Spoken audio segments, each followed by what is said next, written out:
నాతో వెంకటాచలంలో ఒకానొకప్పుడు ఒక వృద్ధ అర్చకుడు చెప్పాడు, ఒక్కొక్క రోజు వెంకటేశ్వర స్వామి వారి ముఖంలో గొప్ప సంతోషం కనపడుతుందండి మాకు. అలా కనపడింది అంటే మేము మరునాడు వస్తున్న వాళ్ళని చూస్తాం, ఎవరో ఒక పరమభక్తుడు వస్తాడు గుడికి అని చెప్పారు. అలాంటి వాడు ఒకడు వస్తాడు, లక్ష్మి. వాడు హుండీలో డబ్బులు వేయడానికి ఇలా చేయి పెడతాడు. వాడేం పెద్ద పెద్ద కట్టలు వేయడు.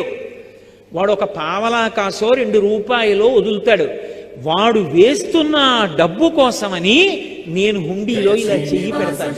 అది మిగిలిన డబ్బులో పడదు, నా చేతిలో పడుతుంది.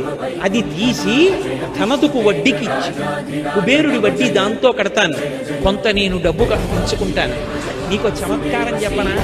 ఇంతమందికి ఇచ్చేవాడిని పరమభక్తుల డబ్బులతో జీవనం ఇంతలేల చెయ్యుచుండెదను కొండ మీద. ఆశ్చర్యకరమైన పనులు ఇలాంటివి.